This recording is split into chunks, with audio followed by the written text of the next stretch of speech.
تو آئیں ہم آج اسی بات پر بات کرتے ہیں، خداوند کے کلام میں سے سیکھتے ہیں مقدس کے بارے میں۔ مقدس کلام پاک کی روشنی میں، کلام مقدس کی روشنی میں مقدس کیا ہے؟ پرانے عہد نامہ میں مقدس کو کیا کہا جاتا تھا؟ پریز دی لارڈ۔ نئے عہد نامہ میں مقدس کو کس نام سے پہچانا اور جانا جاتا ہے؟ ہمیں خدا نے مقدس کے بارے میں کیا سکھایا ہے؟ یسوع مسیح کا مقدس کے ساتھ کیا تعلق ہے؟ یسوع مسیح کی خدمت کا مقدس کے ساتھ کیا تعلق ہے؟ اس کی قربانی کا مقدس کے ساتھ کیا تعلق ہے؟ آج ہم سبھی اگاپے فیلوشپ چرچ اس بات کے بارے میں سیکھیں گے۔ خداوند کے پاک کلام میں سے، ہم میں سے جن کے پاس بھی کلام ہے، میرے ساتھ کھولیے مقدس کلام میں سے خروج کی کتاب، اس کا 25واں باب اور اس کی 8 آیت۔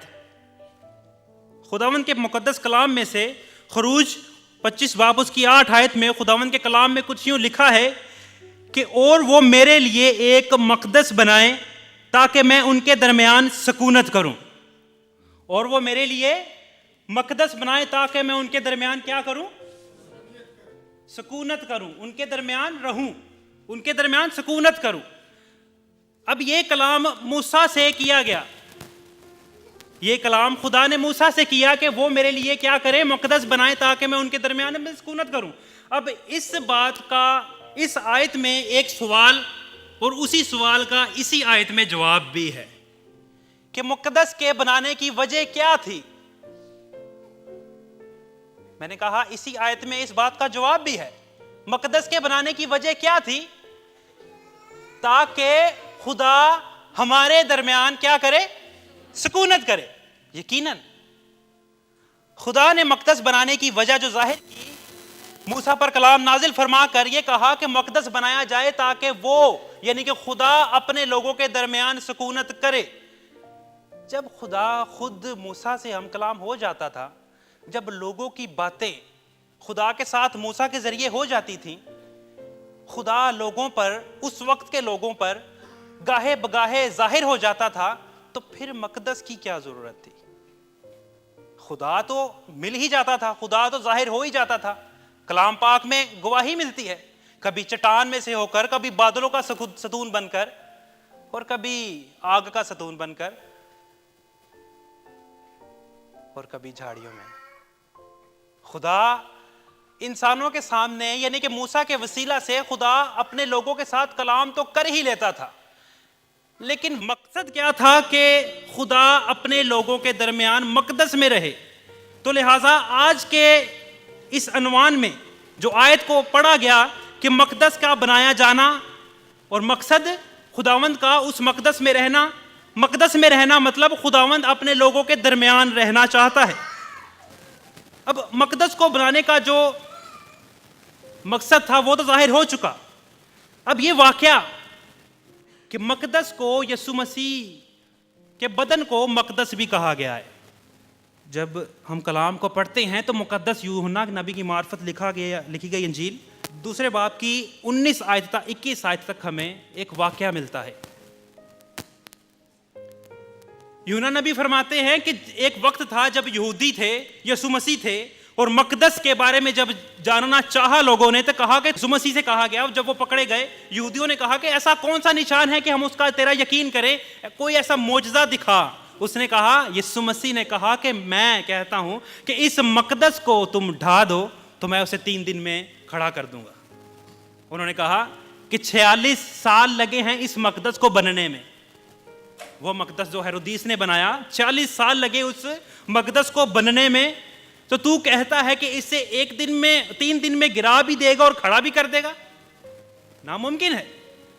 لیکن جب ہم اسی حوالے کو آگے پڑھتے ہیں تو لکھا ہے کہ خداوند یسوع مسیح نے اپنے بدن کے بارے میں کہا۔ ظاہر ہوا کہ خداوند یسوع مسیح کا بدن جو ہے وہ کیا ہے جی؟ مقدس ہے۔ یسوع مسیح نے خود کہا ہے کہ تم اس مقدس کو ڈھا دو تو میں تمہیں 3 دن میں دوبارہ کھڑا کر کے دکھاؤں گا۔ اور مقدس کو ہم نے ابھی پڑھا کہ مقدس کیا ہے؟ مقدس کیا ہے؟ خداوند کے سکونت کرنے کی جگہ ہے۔ اب یسوع مسیح کا بدن اگر مقدس ہے تو اس کا مطلب یہ ہوگا یسوع مسیح کے اندر خدا سکونت کرتا ہے، رائٹ؟ یسوع مسیح کے اندر خدا کیا کرتا ہے؟ اب مقدس خدا کے سکونت کرنے کی جگہ ہے، مقدس خدا کے رہنے کی جگہ ہے، مقدس وہ جگہ ہے جہاں خدا خود رہتا ہے۔ یسوع مسیح نے کہا کہ میں مقدس ہوں، اس کا مطلب یسوع مسیح کے اندر خدا خود موجود ہے۔ اس کا مطلب خدا تو دنیا میں آ چکا، اس کا مطلب یسوع مسیح جب چلتے تو خدا لوگوں کے ساتھ چلتا تھا، اس کا مطلب جب یسوع مسیح لوگوں کے ساتھ میل ملاپ رکھتے تو خدا لوگوں کے ساتھ میل ملاپ رکھتا تھا۔ یسوع مسیح نے ہاتھوں سے، اپنے مبارک ہاتھوں سے اپنے شاگردوں کے پاؤں دھوئے ہیں، خدا نے اپنے شاگردوں کے بھی پاؤں دھوئے ہیں۔ خدا کی ذات اقدس نے اپنے پیروکاروں کے پاؤں تک دھوئے ہیں۔ خدا نے خود، وہ خدا جو کبھی جھاڑیوں میں رہا کرتا تھا، وہ خدا جو چٹانوں پر ظاہر ہوا کرتا تھا، وہ خدا جس نے اپنے بیٹے میں سے ہو کر اپنے شاگردوں کے پاؤں دھوئے، وہ خدا جن کے ساتھ انسان بیٹھ کر کھا پی چکا ہے۔ مطلب یہ ہوا کہ خدا خود اپنے لوگوں کے درمیان میں رہا۔ وقت تھا کہ وہ آسمان پر چڑھا، وقت تھا کہ وہ آسمان بادلوں پر ظاہر ہوا کرتا تھا، ایک وقت تھا کہ جب وہ چٹان میں سے ظاہر ہوا کرتا تھا۔ اس کی محبت کا یہ بیان دیکھیے کہ وہ لوگوں میں سے خود اپنے بیٹے میں سے ہو کر ظاہر ہوا اور لوگوں کے درمیان رہا، اپنے شاگردوں کے درمیان رہا۔ اس کا مطلب یہ ہو کہ ایسا لگ نہیں رہا جیسے خدا قریب سے قریب تر آتا جا رہا ہے، پہلے آسمان پر، پھر پہاڑ پر، چٹان میں، جھاڑیوں میں، پھر اپنے بیٹے میں، اور ہمارے ساتھ قریب ہو رہا ہے تھوڑا تھوڑا۔ مطلب یہ ہوا کہ خدا نے اپنے لوگوں کے ساتھ میل ملاپ رکھنا پسند کیا۔ اس کی محبت کی شہادت دیکھیے کہ اس نے اپنے بیٹے کو چنا تاکہ وہ ہمارے درمیان سکونت کرے۔ خدا یسوع مسیح مقدس ہے، جس میں خدا کی ذات مقیم ہے، خدا کی ذات اس میں سکونت پذیر ہے۔ اب ہم نے جانا کہ مقدس اگر خداوند یسوع مسیح ہے، اس کا مطلب خداوند کے رہنے کی جگہ خدا خود اس میں سکونت پذیر تھے۔ اب بات یہ ہے کہ جو مقدس موسیٰ کو کہا گیا بنانے کے لیے، وہ کیسا ہوگا، کس طرح کا ہوگا؟ کلام مقدس میں ہمیں مقدس کے بارے میں تمام حوالہ جات ملتے ہیں کہ خداوند نے خود موسیٰ سے ہم کلام ہو کر اس مقدس کے بنانے کے وسیلہ سے کہا کہ یہ مقدس کیسے بنے گا، کس طرح سے بنے گا اور کتنے ایریے میں یہ محیط ہوگا۔ اب مقدس جو ہے وہ اس کے اندر کیا تھا؟ مقدس سنا کہ مقدس جو ہے وہ خدا کا گھر ہے، مقدس خدا کی سکونت گاہ ہے، مقدس وہ جگہ ہے جہاں پر خدا سکونت کرتا تھا۔ اب سکونت ایسی کون سی جگہ ہے جہاں پر خدا سکونت کرتا تھا؟ مقدس کے اندر کیا تھا؟ مقدس کے اندر، مقدس کے 3 حصے کیے جاتے ہیں۔ مقدس ایک ہی ہے مگر اس کو سمجھنے کے لیے اس کے 3 حصے کیے جاتے ہیں۔ پہلا حصہ مقدس کا صحن ہے، وہ صحن جہاں پر قربان گاہ ہوا کرتی تھی، وہ صحن جہاں پر قربان گاہ کے ساتھ ایک پانی کا حوض بھی ہوا کرتا تھا۔ اور جب پانی کا حوض اور قربان گاہ یہ صحن میں تھے، اور جب صحن سے چل کر آگے جب جایا جاتا تھا تو وہ دوسرا حصہ، دوسرا مقام جسے پاک مقام کہا جاتا تھا۔ پہلا حصہ صحن، دوسرا حصہ پاک مقام، اور تیسرا حصہ پاک ترین مقام۔ کتنے حصے؟ پہلا صحن، دوسرا پاک مقام، تیسرا پاک ترین مقام۔ اب صحن میں نے کہا کہ پہلے صحن میں قربان گاہ ہے، پھر پانی کا حوض ہے۔ اب باری ہے دوسرے حصے میں کیا تھا؟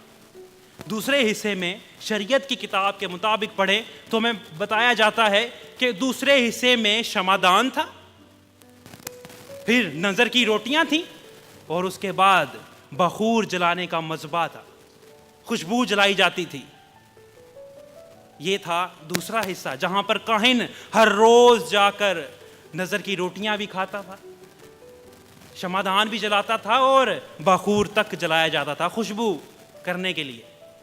اب یہاں پر دوسرے حصہ تک جو ہے وہ کاہن ہر روز جاتا ہے۔ دوسرے حصہ میں کاہن کیا کرتا ہے؟ ہر روز صبح شام جاتا ہے نظر کی روٹیاں اور وہ باقی تمام خدمات کو سر انجام دینے کے لیے۔ اب بات ہے تیسرے حصے کی۔ تیسرے حصے میں کیا تھا؟ جیسے کہ بھائی نے کہا بہت خوبصورت جواب کہ تیسرے حصہ میں خداوند کا عہد کا صندوق تھا.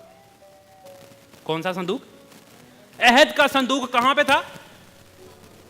پاک ترین مقام میں عہد کا صندوق رکھا گیا تھا.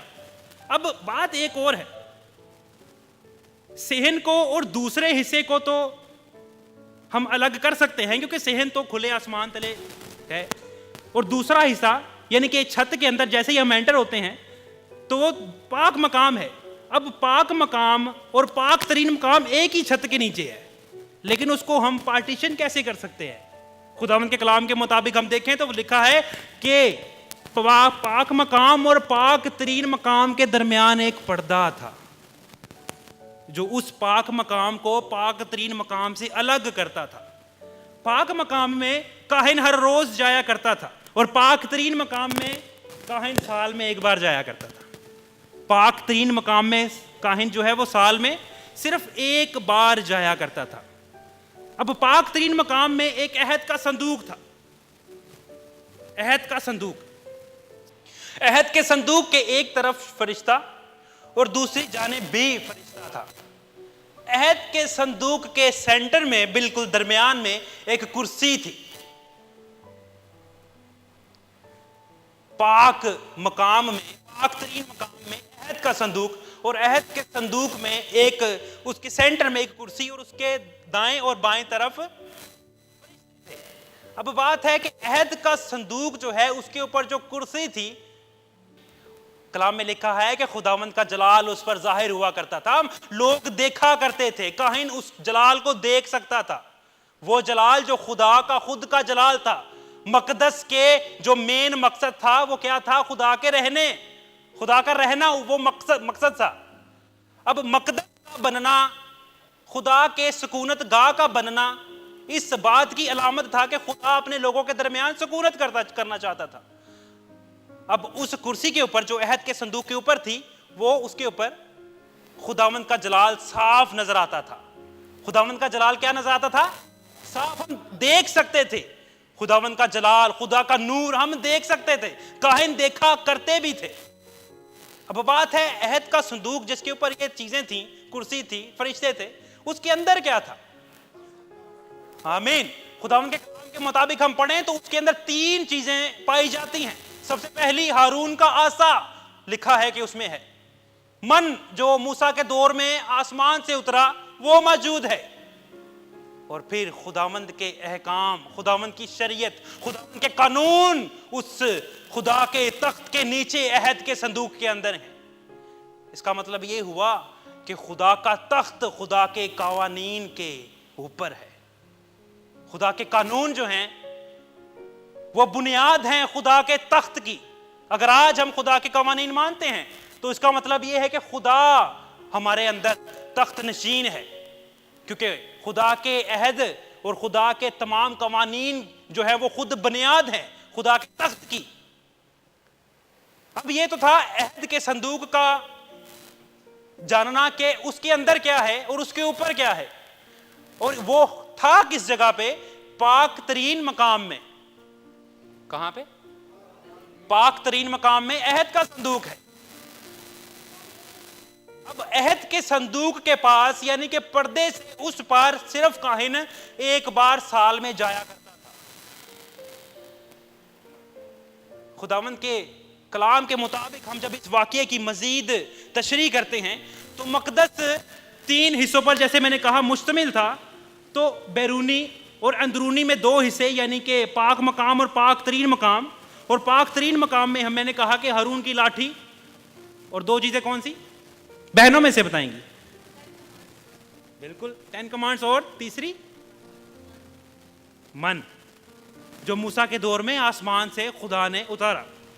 اب پاک ترین مقام میں یہ مقدس چیز پڑی ہوئی ہے, مقدس چیزیں یہ موجود ہیں پاک ترین مقام میں. اب یہ تو تھا اس کا ڈیزائن, یہ تو تھا اس کا جغرافیہ. ہم کہہ سکتے ہیں کہ اس جگہ پہ یہ تھا, اس جگہ پہ یہ تھا. پہلا کیا تھا حصہ مقدس کا؟ صحن. دوسرا پاک مقام. تیسرا پاک ترین مقام. اب اس کا ڈیزائن موسیٰ نے کیسے بنایا ہوگا؟ جیسا خروج کی کتاب اس کے 25ویں باب کی 9ویں آیت میں لکھا ہے، ڈیزائن کے مطابق لکھا ہے کہ اور مسکن، اس سے پہلے کہ ہم آیت پڑھیں کہ لکھا ہے اور مسکن. میں نے آتے ہی ایک سوال کیا تھا کہ پرانے عہد نامے میں مقدس کو کیا کہا گیا ہے. ہمیں جواب ملا کہ اور مسکن، یعنی کہ مسکن مقدس کو کہا گیا ہے پرانے عہد نامہ میں. اور مسکن اور اس کے سارے سامان کا جو نمونہ میں تجھے دکھاؤں ٹھیک اسی کے مطابق بنانا. موسیٰ سے خدا نے ہم کلام ہو کر کیا کہا؟ اور مسکن اور اس کے سارے سامان کا جو نمونہ میں تجھے دکھاؤں ٹھیک اسی کے، یعنی کہ نمونہ آسمان سے خدا نے موسیٰ کو دکھایا. خدا نے موسیٰ کو وہ نمونہ دکھا چکا ہے، یعنی کہ موسیٰ وہ ویو آسمانی دیکھ چکا ہے جس کی کاپی کہہ سکتے ہیں، یا جس کا نقشہ جو ہے وہ زمین پر بنانے کے لیے کہا گیا. اب اس بات کی شہادت، یہ تو پرانے عہد نامے سے پڑھا تھا، اس بات کی شہادت ہمیں نئے عہد نامہ میں بھی ملتی ہے. عبرانیوں 8ویں باب کی 5 آیت میں کچھ یوں مرقوم ہے کہ جو آسمانی چیزوں کی نقل اور عکس کی خدمت کرتے ہیں، چنانچہ جب موسیٰ خیمہ بنانے کو تھا تو اسے یہ ہدایت ہوئی کہ دیکھ جو نمونہ تجھے پہاڑ پر دکھایا گیا تھا اسی کے مطابق سب چیزیں بنانا. جو نمونہ پہاڑ پر موسیٰ کو دکھایا گیا تھا، خدا نے کہا اسی کے مطابق سب چیزیں بنانا. اس کا مطلب یہ ہوا کہ ہیکل کی ایک ایک چیز جہاں پر ہے، جہاں پر بنائی گئی، جتنے سائز کی بنائی گئی، جس طرح سے بنائی گئی، سب خدا کے بیان کے مطابق ہے، سب خدا کے کہے کے مطابق ہے، سب خدا کے پلان کے مطابق ہے. موسیٰ کو تو صرف کہا گیا کہ یہ چیز بنا تو ویسے بنی. اب اس کا مطلب یہ ہوا کہ زمین پر مقدس بنا، زمین پر مقدس بنا. اب یہ مقدس زمین پر تو کاپی ہے جو بنا ہے، یہ مقدس تو وہ ہے جو موسیٰ کو ایک ویو دکھایا گیا اس کی کاپی ہے. تو اگر یہ کاپی ہے، اگر یہ نقل ہے، اگر یہ نمونہ ہے تو اصلی تو آسمان پر ہوئی نا. اس کا مطلب کہ جو اصلی حقیقی مقدس ہے وہ کہاں ہے؟ آسمان میں ہے. خداوند کی ہیکل میں طرح طرح کی خدمات تھی جو کاہن سر انجام دیتے تھے، لیکن یہ تو وہ خدمات تھی جو کہ زمین کی ہیکل میں تھی. آسمان کی ہیکل میں کون خدمات سر انجام دیتا ہوگا؟ ہیکل تو زمینی ہے جہاں پر خادم یا کاہن اپنی خدمات سر انجام دیتا ہے. خداوند کے کلام میں لکھا ہے کہ وہ نظر کی روٹیاں تک کی خدمت کی جاتی. شمعدان چلانے کے لیے کاہن موجود ہوتا، ہر روز جانے کے لیے پاک مقام میں کاہن کی موجودگی ضروری تھی، قربانی کے لیے کاہن کی حضوری ضروری تھی. لیکن یہ تو زمینی ہیکل کی بات تھی. آسمانی ہیکل میں ایسی ساری خدمات کون کرتا ہے؟ کون؟ کتنے کہتے ہیں خداوند یسوع مسیح وہاں پر خدمت کرتے ہیں اس ہیکل میں؟ ہم سیکھیں گے ضرور. بالکل صحیح کہا ہے آپ نے. یقیناً ہمارا سردار کاہن آسمانی ہیکل کی خدمت کرتا ہے. آسمانی ہیکل میں جتنی بھی خدمات ہیں وہ یسوع مسیح سر انجام دیتے ہیں. آسمانی ہیکل تو صرف ایک ہی بار بنی کیونکہ وہ خود خدا نے بنائی. آسمانی ہے، آسمان میں رہنے والے سے متعلق ہوگی نا. اب آسمانی ہیکل خود خدا نے بنائی ہے تو زمینی ہیکل انسانوں نے بنائی ہے، لیکن خدا کے کہے کے مطابق، خدا کے کلام کے مطابق، خدا کے جیسے خدا نے انہیں تنقید کی، خدا نے انہیں بتایا اس کے مطابق بنی. لیکن وہ ایک بار نہیں بنی. آسمانی ہیکل تو ایک بار بنی جس کا نمونہ دکھایا گیا، لیکن زمینی ہیکل ایک بار نہیں بنی اور ایک دفعہ نہیں بنی. ہم پڑھتے ہیں اس کے بارے میں.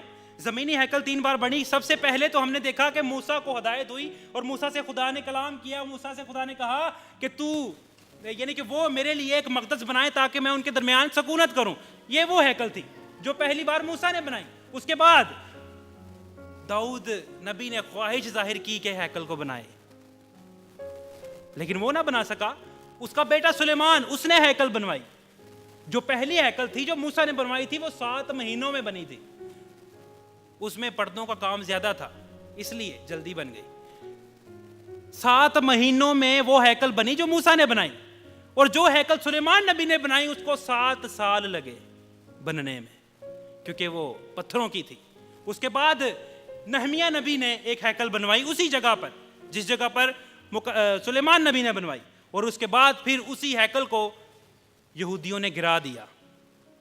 جب یہودیوں نے اس ہیکل کو گرا دیا تو پھر ایک وقت آیا، وہ خاص وقت دنیا کا، ایک خاص دور جس کو ٹرننگ پوائنٹ کہتے ہیں، انسانی زندگی کی نجات کا ایک ٹرننگ پوائنٹ، وہ دور آیا جب یسوع مسیح بھی موجود تھے۔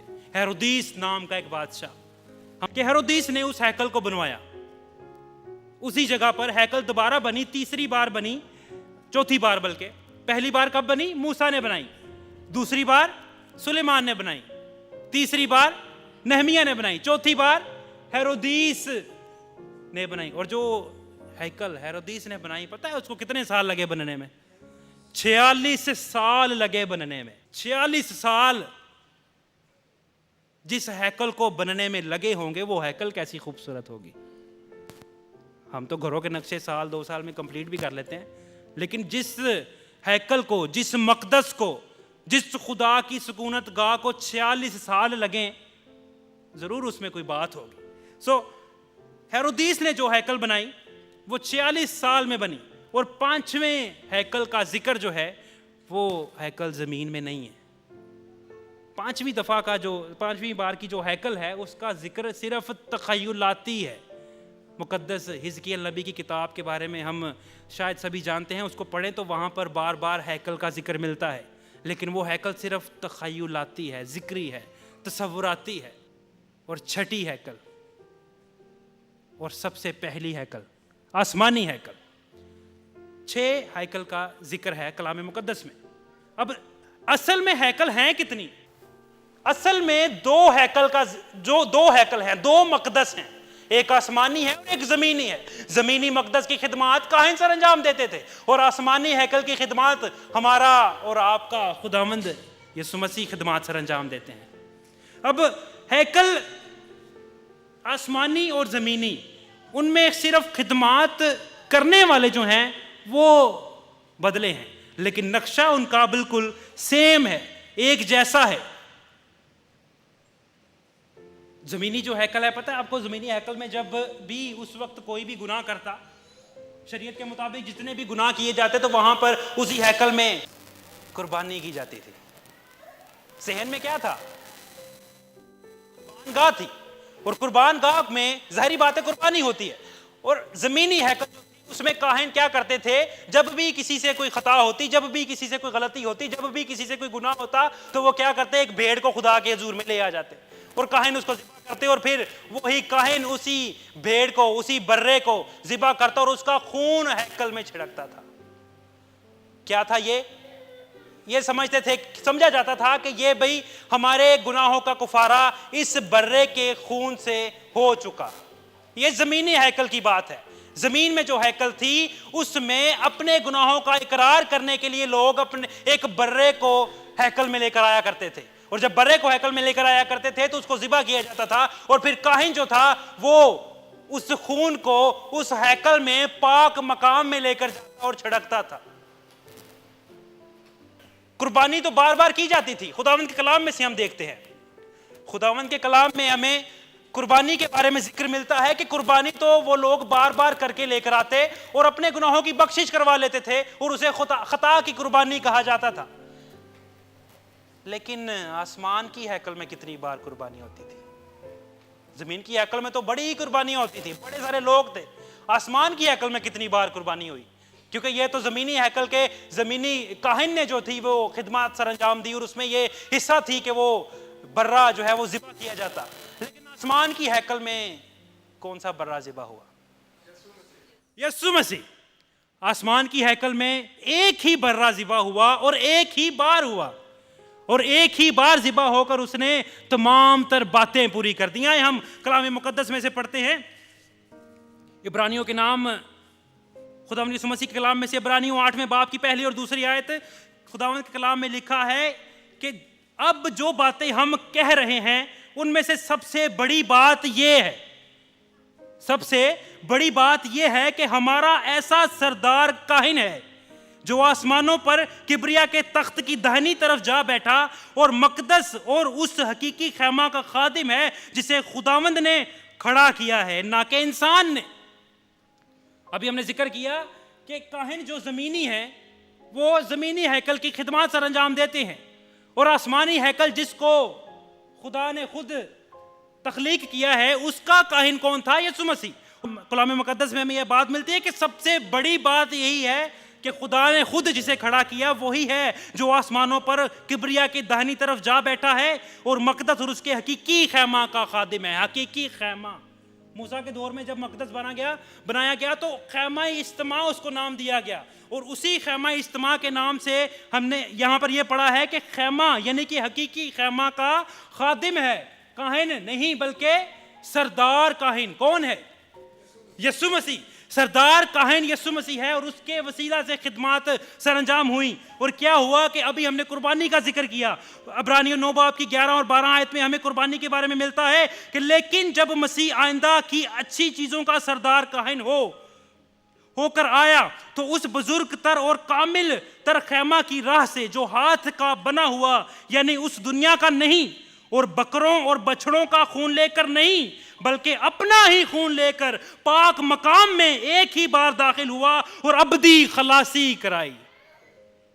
ایک ہی بار داخل ہوا، بچھڑوں کا خون لے کر نہیں، بکروں کا خون لے کر نہیں، خود سردار کاہن ہے اور خود اپنا ہی خون لے کر خدا کے سامنے ہمارے گناہوں کے لیے کھڑے ہیں۔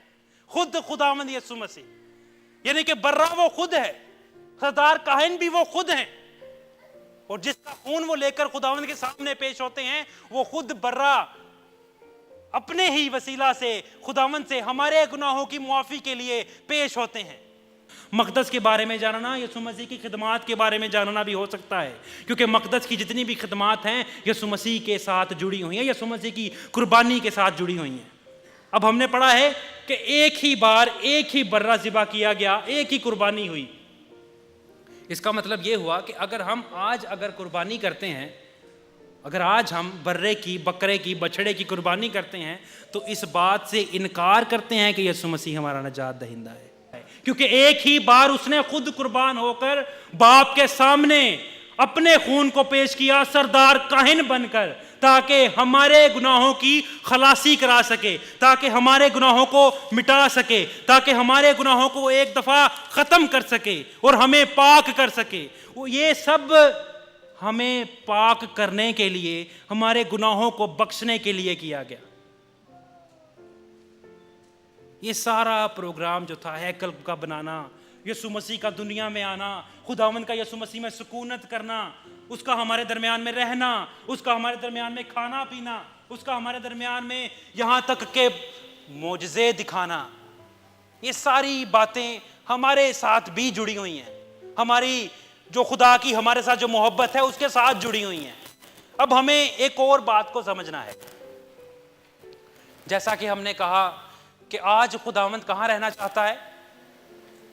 ہمارے دلوں میں رہنا چاہتا ہے، کیونکہ کلام کا فیصلہ ہے، کلام یہ میں لکھا ہے کہ خداوند کا روح تم میں ہے اور تم خدا کا مقدس ہو، تم خدا کا مقدس ہو۔ ایک دفعہ پھر بلند آواز سے کہیں گے، ہم خدا کے مقدس ہیں، خدا ہم میں سکونت پذیر ہے۔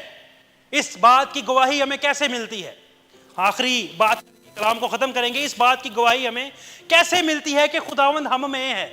ایک وقت تھا جب ہم نے پڑھا، خداوند کی شریعت کی کتاب میں ملتا ہے کہ خداوند آسمانوں میں بادلوں پر سکونت کرتا تھا۔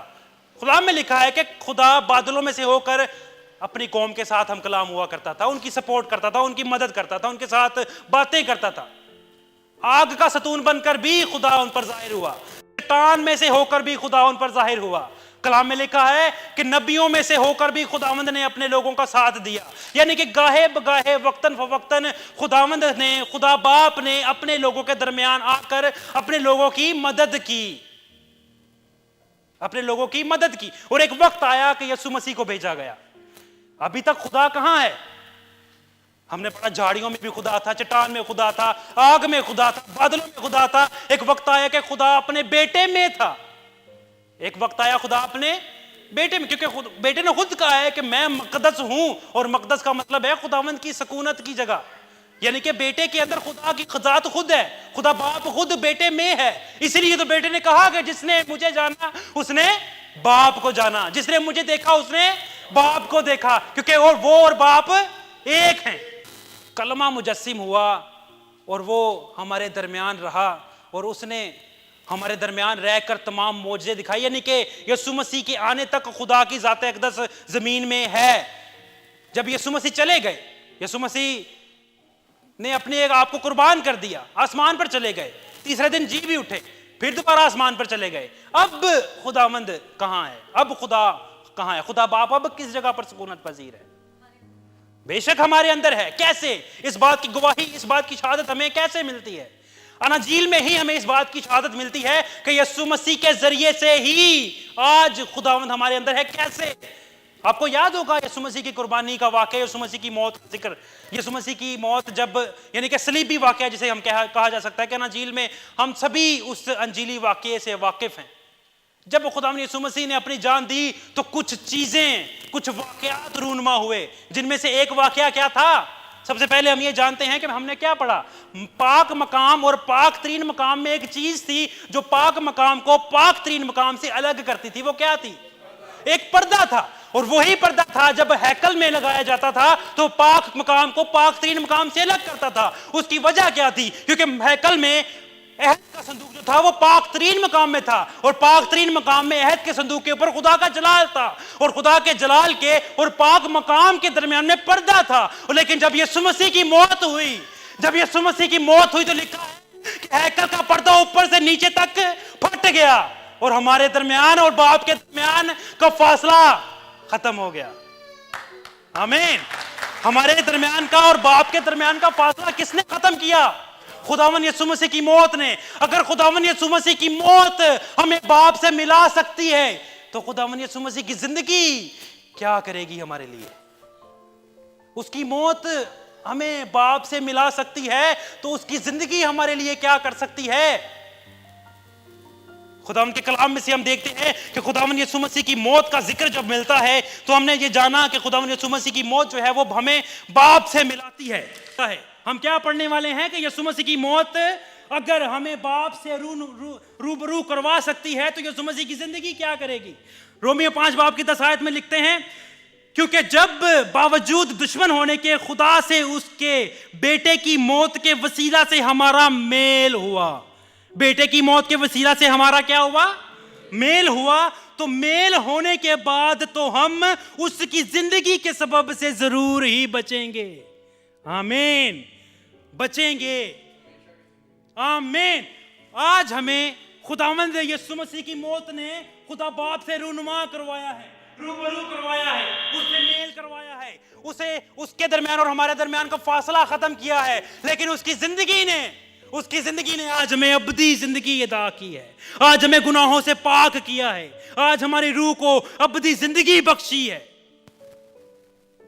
خداوند یسوع مسیح نے، خداوند یسوع مسیح کی محبت بخدا باپ کی محبت، اور اس محبت کا انجام کیا ہوا؟ شروعات کہاں سے ہوئی؟ شروعات ایک باغ عدن سے ہوئی. شروعات ایک باغ عدن سے ہوئی جہاں سے خدا نے اپنے آپ کو ان دو انسانوں سے جدا کر دیا. اور آخرت کہاں پر ہوئی؟